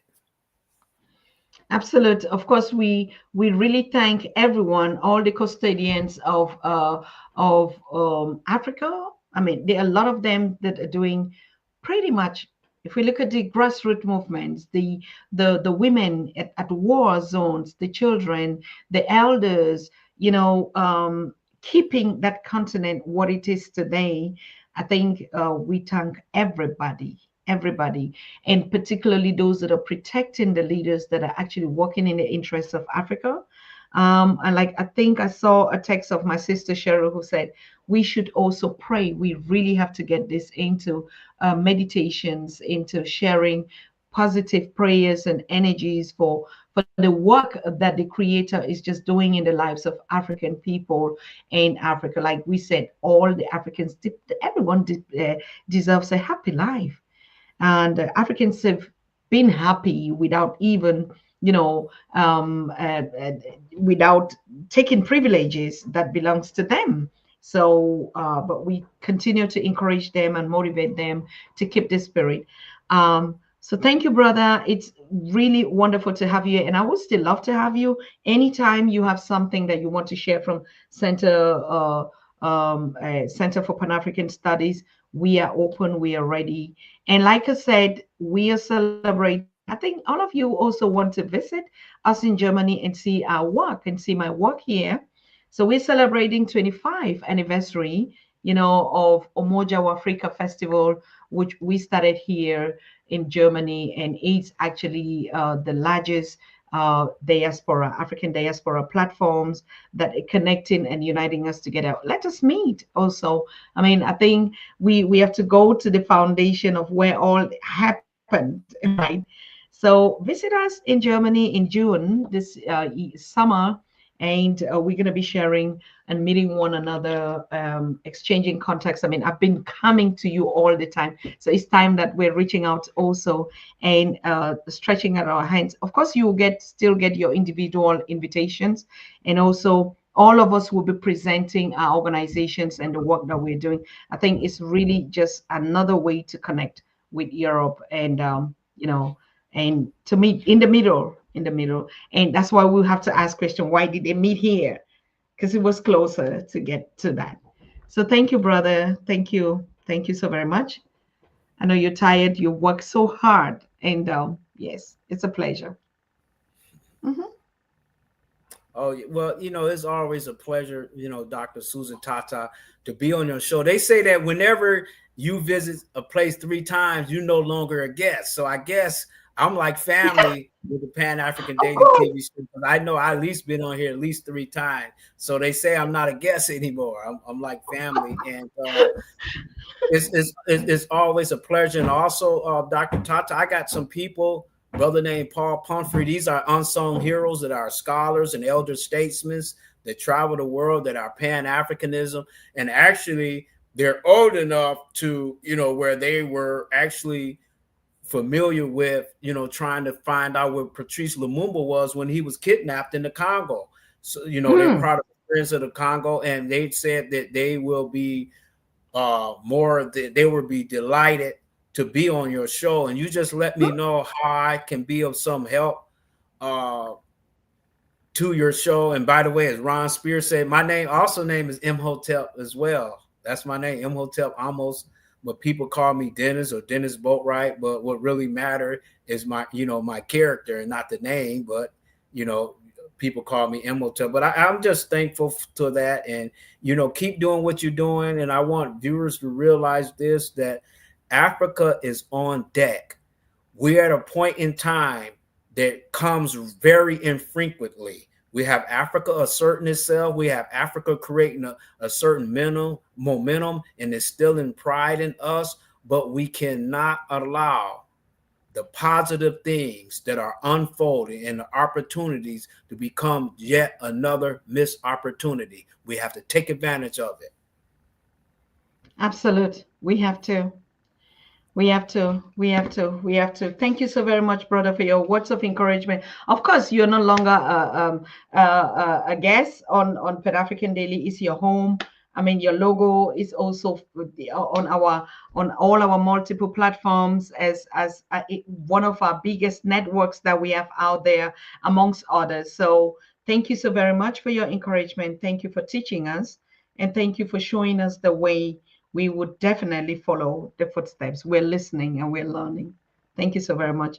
Greetings to your family out there, to Queen Sade and the little princess, right? And so we keep in touch. Of course, I would be available. I would just give you my availability because, like I said, the 25th anniversary is really taking hold of us. We have just 3 months to go, and but of course, when I just want to get my head off, we settle here. This is the media. This is our what we call Jangi. This is our Jangi house. So all right. So yeah, let's connect offline and we'll be able to see how we do that. Mhm. Okay. Thank Oh, you. definitely. And you know, I'm always here. Come here, Nairobi. My daughter want to say hi. You know, Please I'm a bring girl dad. her. Come here, baby. Come here. Come here. Oh my God, I love you. Oh, is that Zuri? Who is this? This Nairobi. Nairobi. How are you, Hey, Cuckoo? honey. How are you? What place did Daddy talk about a lot? Can you tell them what place you want to visit, honey? I guess she's shy. She usually say Africa. I know. I see them all the time. Nairobi. I But mean, like, thanks for thank yeah, you. I have them with me. It keeps me grounded, you know, because as Dr. Arthur Lewis always point out that in order to be a Pan-Africanism, you got to be take care of your family first. And if you're not Mm, taking care of your kids or your wife mm. or your family, you can't be a Pan-Africanism because the foundation of Pan-Africanism is family. And that's why I have my kids with me, but on the other end, I don't get to. Me and my wife, we don't get to go on honeymoons or nothing because we take our kids everywhere we go, embassies, because we love them so much. But you know, we're just thankful that you recognize that you know we love our kids, and you know I'm a You family man, do. and that's really Mm. something that I really take pride because Nairobi, even though as I say I don't get awards for stuff that I do, but my family love me, so I guess I'm doing something right. Honestly, we appreciate your queen. We appreciate all this. You know, it's not only taking care of the family, but to actually keep that family and have a woman and a queen that actually respects and love you and understand that even though we don't get to get space together, you know, she's been very, very supportive. She's everywhere that you go, whether you're going to clean the graves of the ancestors or to put flowers or to clean the other. She's always there. It's a family thing. So we truly, truly appreciate you. And we love your business, of course. Yes. Thank you. Thank you, brother. Thank you so much. Okay, so I think we'll be rounding up, and I'll be looking forward offline what will be happening or around your community. Please also keep us informed. Like the issue with Lamar was just everywhere, and I was like, but Center for Pan African Studies, I checked on your website if you wrote anything about it or something, because it's just everywhere. The haters are hating, and but the conscious people actually know what it actually meant for him to have put that. And we saw a sister, Serena Williams. I asked myself, was that an AI? Or actually, it was. It was really significant. So thank you very much for going through that and putting it out there for us. Thank you. So we see us very, very soon. What do you want to tell the family again? Good night and what? I just want to press upon viewers here to remember that we are at an inflection point in history, that the Creator has presented an opportunity for people of African descent to show the world who we really are, the good side of us. And times like this come very infrequently. They actually happens 80 to 100 years, and after that, they're gone. So we have the Mm, Alliance of Sahel states that is reawakening the African consciousness in our psyche, in our minds, and in our conversations. And we must take advantage of this, because if it doesn't, if we don't take advantage of this, we're going to miss this opportunity, and we're going to have our great grandkids going to have to wait another 100 years so that they can take advantage of that. And to all the groups as Pan-Africanists, if we call ourselves conscious people, we can't be feuding and competing with each other. When I come on here, this show, whether it's Dr. Susan Tata, whether it's Taki, whether it's Brother Charles or Brother Asar Imhotep, I see y'all as brothers. I don't see y'all as competitors, because we all on the same team. We all fighting for the same goal, and we cannot look at each other as though we are rivals. We're not rivals. We all people of African descent, and we all have the same goal. And I just want to let people know that the Center for Pan-African Studies, We have no ill will or beef with nobody. You could be Muslim, Christian, whatever you, African spiritualist, Ma'at, whatever you are. If you are helping our people out, we're gonna embrace you.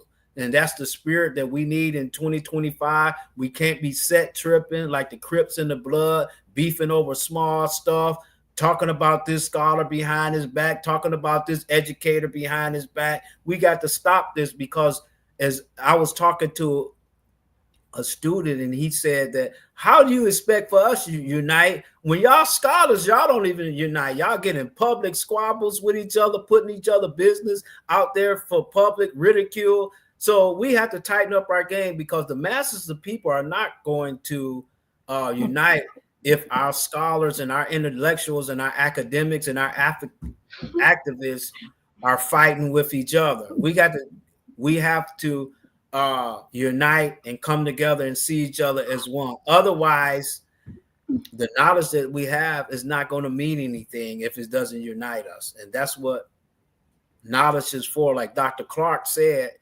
education have one purpose, and that is to give you power. Thank you. Thank you. Thank you, brother. Thank you so very much. I mean, that was very clean and clear. But like you see, in Pan-Africanism, it's a spirit of oneness and unity, and nobody even thinks something different. Of course, penetrators would always, because where there's love, there's always hate as well. These are two same of. We cannot, and we just always advise our people to stay conscious, because all the leaders that were brought down were really they were not brought down by they were brought down by people that look like us, by their closest friends, by people they trust a lot. So the betrayal in Pan-Africanism is also something that we must talk about. But we should be conscious of the fact that these things, they must use the people around you. So, but woe betide to you that allow yourself to be used in whatever means. I think we learn every day, and everyone is going to just do what they're here to do. So thank you so much, brother. We support your business, we support your work, we support your Pan-African Center for Studies, just like we support every other one. On Pan-African Daily, we don't even know.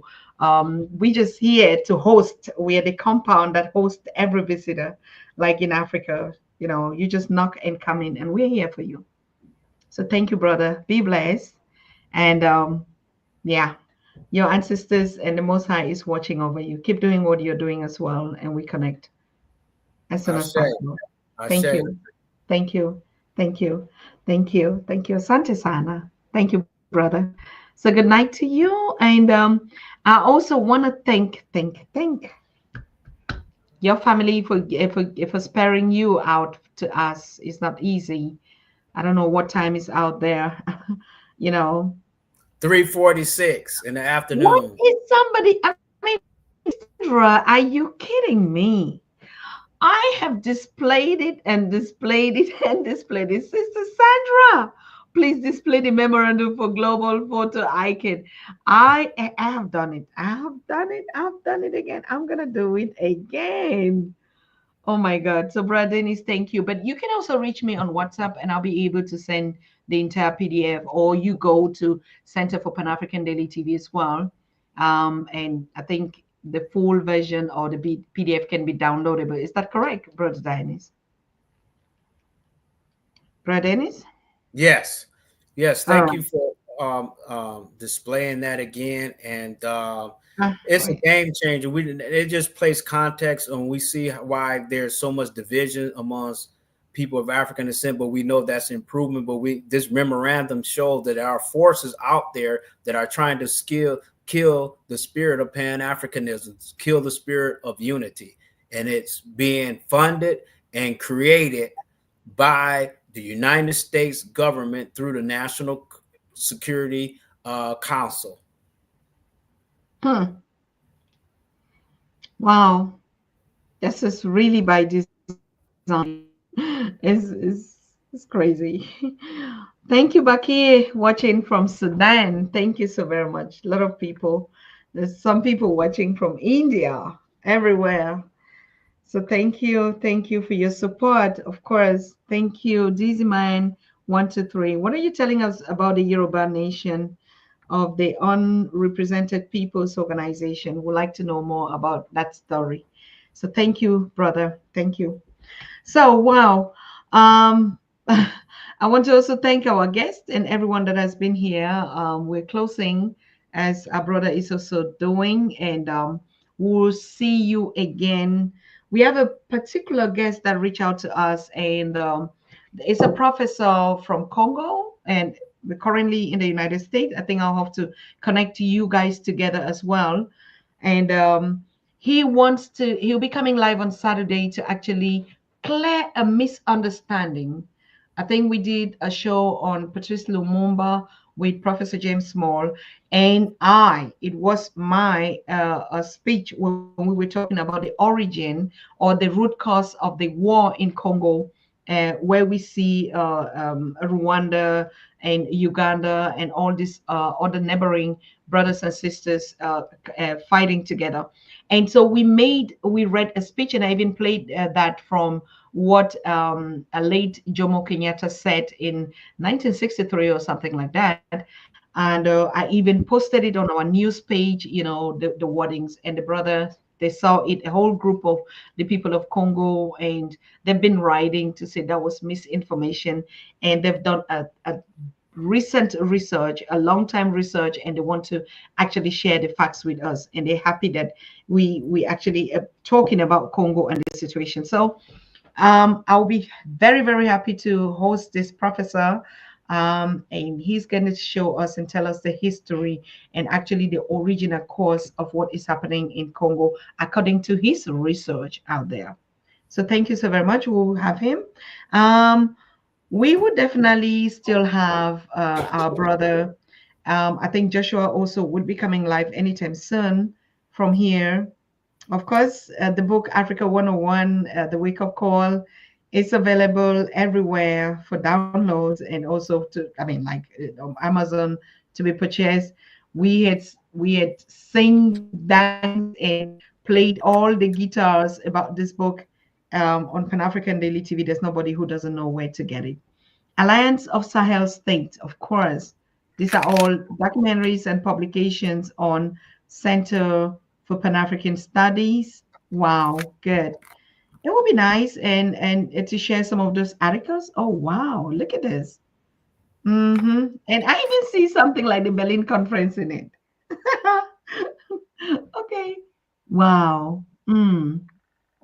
Thank you so very much. Yep, and if you can write the Center for Pan-African Studies at Director of the Center for Pan-African Studies, and I can send you a brochure. This is one of the brochures that I pass off to college students who are hungry for knowledge about Africa, and it's very informative about the history of the Sahel, as well as Pan-African pioneers like Dr. Clark and some of the rest of them.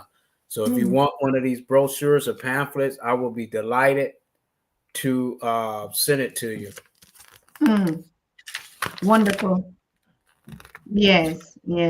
Do you have it also in a soft copy, like in a PDF? Yes, I do. I would like to write an article on it on the Pan-African Daily TV News or Daily News page. We have a lot of articles coming out from that area. Also, the Sahel is always on topic. Yeah. And so also, Dr. Susan Tata, this is for you. I travel a lot. Sometimes I just follow my spirit. And I just want to let you know, if you ever need me as a correspondent, like if I'm in Chicago, New York, LA, Las Vegas, and if you need me to do a news story, I can have my wife pull out the camera and I can do an interview on behalf of Pan-African Daily TV, because I feel that I'm a part of the family already. Hey, brother. Hey, come on. Is it a question? No, this can never even be a question. Yesterday, we spent almost 2.5 hours talking about networking and a partnership and correspondence and this, and we talk about how we can actually put our resources together in this kind of a correspondent attitude, way of doing our things, because that's how we bring our wealth together. Of course, it would be such an honor. I mean, such a great honor to have that, because we literally, we don't pick stories from other people. We tell our own stories. We do our own stuff. Oh, please, just let us talk about it. Just let us talk about it in the background. I'm so excited already. Of course, of course, of course. It's your home. That's why I said, is it a question? It's just not a question at all. It's just a matter of bringing it up. And we're so looking forward to it. Thank you so very much. It's a pleasure. And for all of you who want to be correspondent, honestly, Pan African Daily TV is just, it's for us. I keep saying it all the time. I don't know how I want to say it. Do I sound like somebody who who really just like, we need all the support? These are legacy projects that we're building to live for our people and our children. I mean, it will be a pleasure, a big, big pleasure. I have a lot of people, girls too, people that want to host, but like I said, we also listen to what the ancestors are telling us. A Pan-African Daily TV is really a family thing. And we host people that have the same spirit. We are not an entertainment. And I keep hearing my elders, Professor Pierre Olumumba, King Maponga Joshua, all the leaders and the leadership that is on Pan-African Daily TV warn me all the time. This is not an entertainment platform. We don't entertain anything. We're not doing shows here or whatever. It is a mission work that we're doing for the continent and its people. Look at you guys are not sleeping. Maybe you're back again. Well, this is Zuri, and let me ask you. They look alike. They're just like watch twins. this. Zuri, what place I talk about a lot? Africa. Okay. Africa. Okay, now Zuri, name a person that I like a lot. Malcolm X. Malcolm X. Oh my God. Martin Luther King too. And who else I like? Martin Luther King. Martin Luther King. Okay. Now watch this, Zuri. They mentioned your name, honey. Look, your name's beautiful in Swahili, but count to 10 in Swahili one more time. Come on. Moja, Obili, Tatu, Ine, Tano, Sita, Saba, Nane, Tisa, Kumi.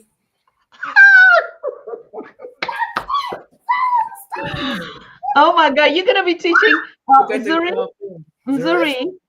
She's talking to you. Yeah. Are you going to be teaching Swahili to your fellow to your friends here on Pan African Daily? Like, we could do a show just for you to teach the other kids how to count and everything you know. Do you want us to do a children's time with you? Yeah, come here. Zuri? Can you talk to her? Nairobi. Can you? Oh my God, I love their hair. Count. Moja, go. One, Pidgey, Tatu, Ine, Tatu, Sita, Saba, Nane, Tisa, Kumi. Yeah. Oh my God.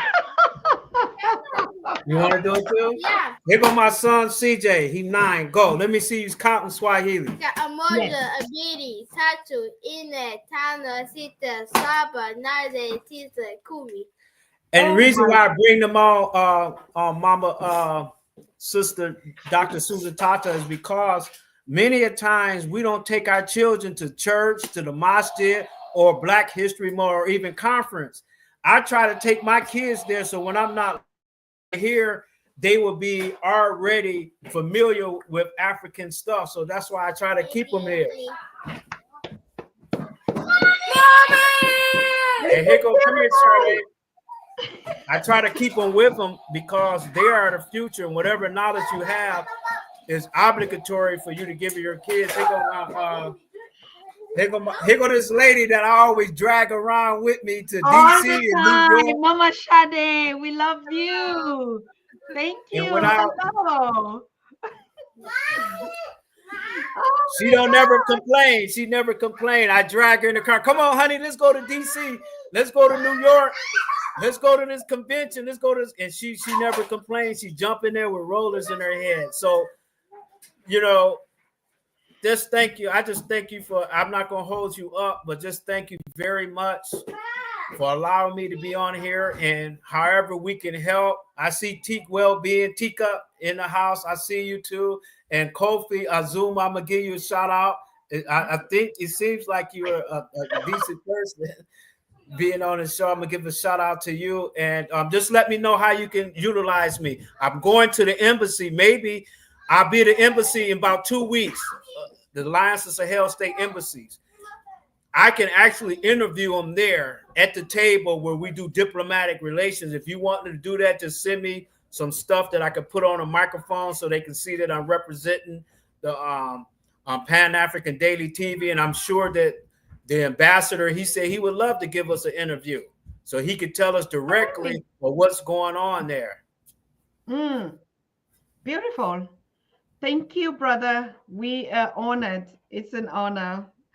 It's an honor, and your services are just out of space, honestly. Thank you so very much. Thank you. Thank you. Thank you. Thank you. I don't know whether Queen Sade would in any time have time, whatever time, to just sit and have a nice time and share these background stories with you sometime. Anyway, sometime. We have a lot of time. My wife, here's the thing about a woman.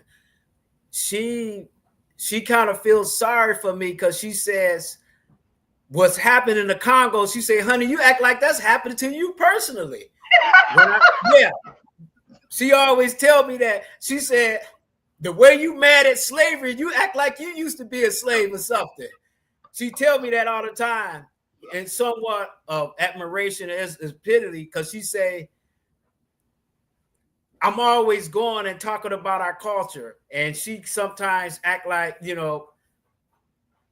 the things that I'm talking about, like when I talk about, I be telling her, they tried to assassinate Ibrahim Traore 18 times. And the way I said, she said, you act like they tried to assassinate you personally, so I pray for my wife and I thank her for being there, because it is rough, because I don't get to do the stuff that I like doing. I like to have fun and enjoy myself, but because I'm a part of the struggle, I'm constantly reading. I got to look at news stuff. I got to look at your show.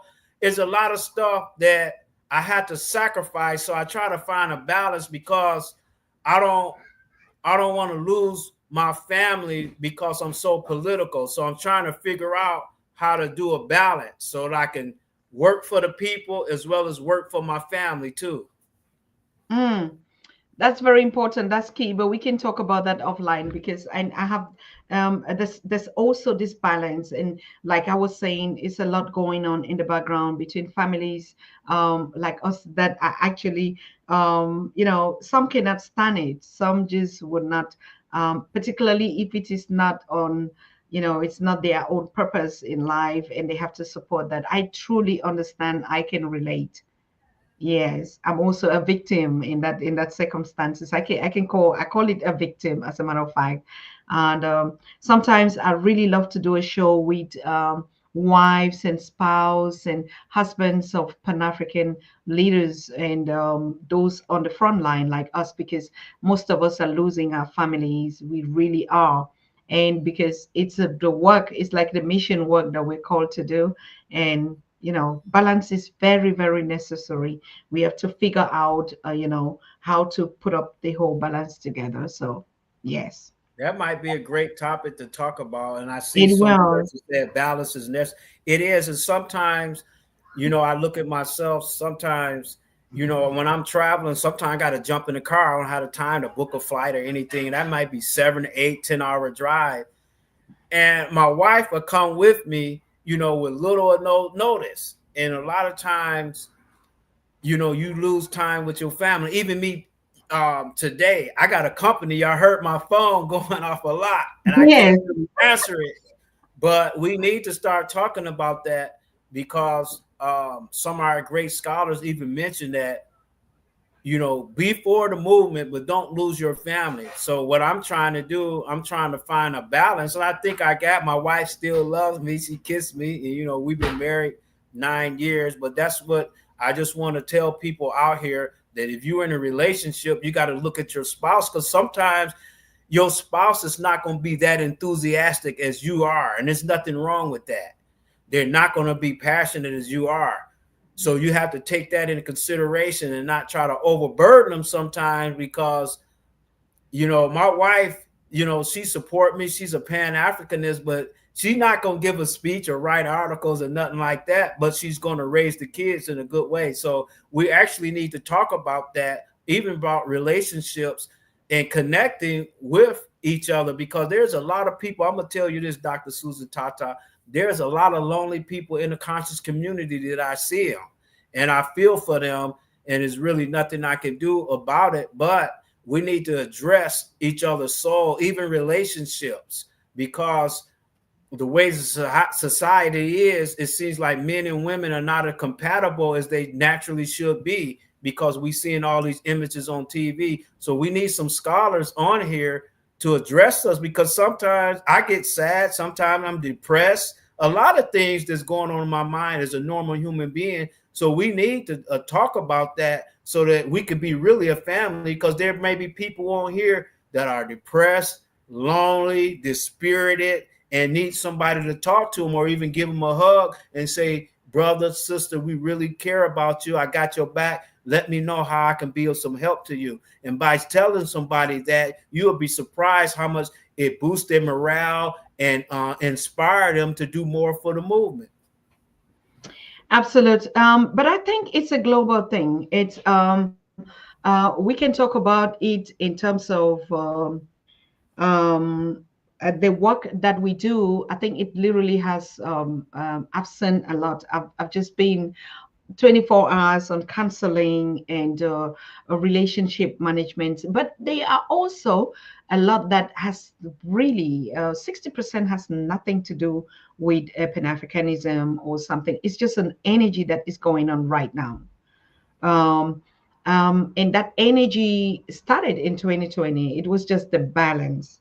Like we say, everything that was not meant to be, that is not meant to be, that happened in some kind of a concoction or some kind of a, or some also have saved the purpose of being in that. So, but it's a key component of to understand. And I really do consulting and counseling on that. I do professional counseling even on that, based on, and we've helped a lot of people, just a lot of people. Like you say, we're living in the time where the earth is shaking, and you see us like African people, our roots is family.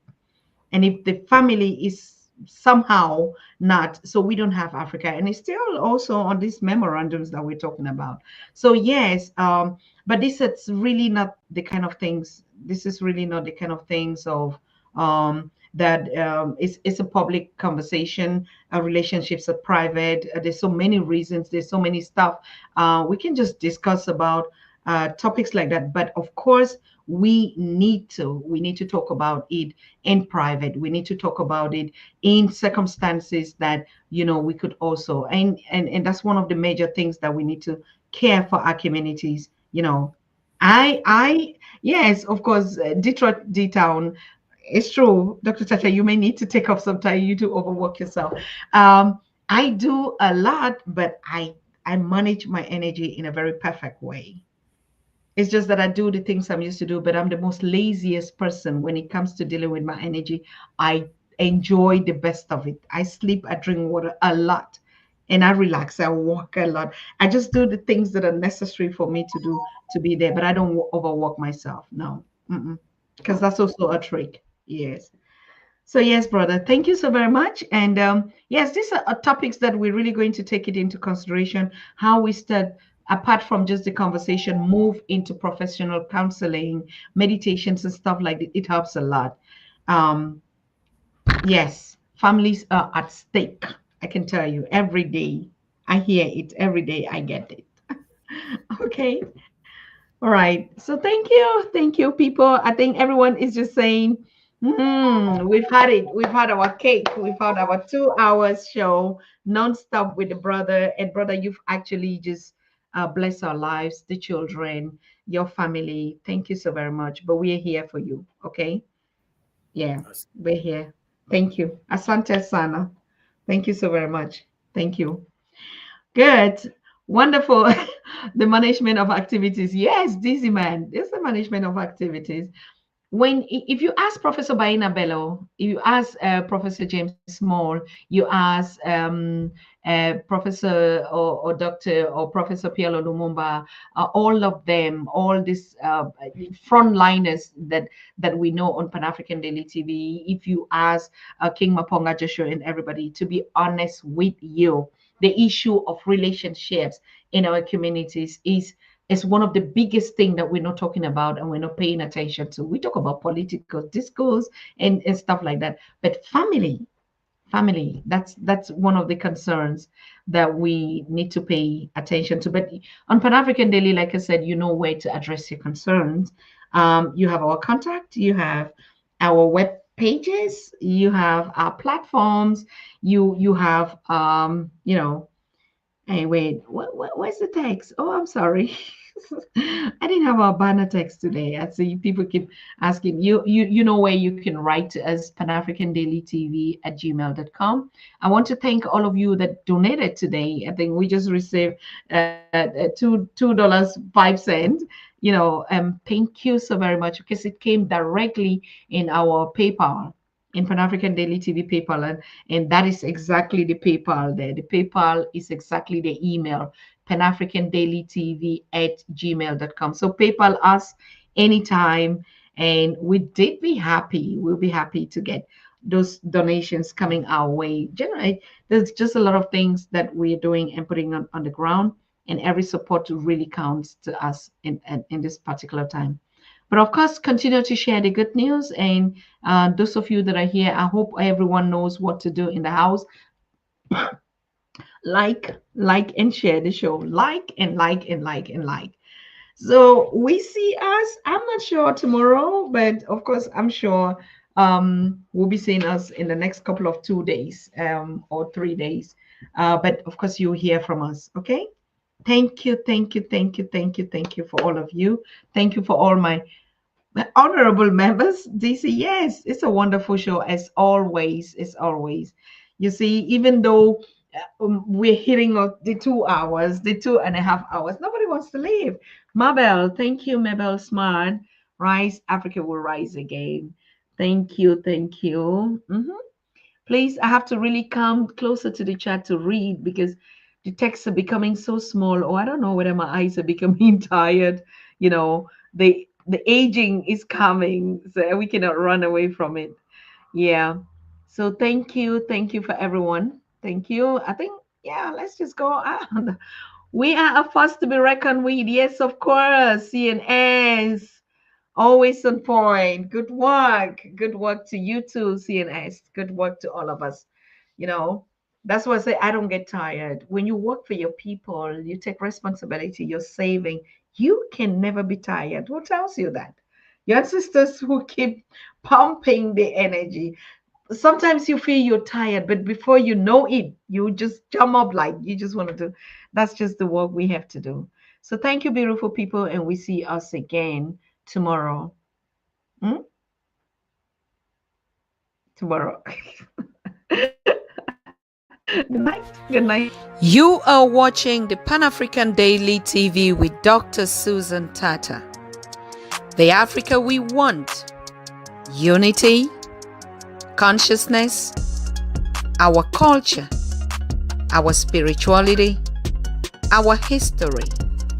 One Africa for Africans worldwide. Motherland's calling its diaspora home. Join my voice, join my team, join my campaign. Campaign 21 hashtag 1 million subscribers on the Pan-African Daily TV YouTube.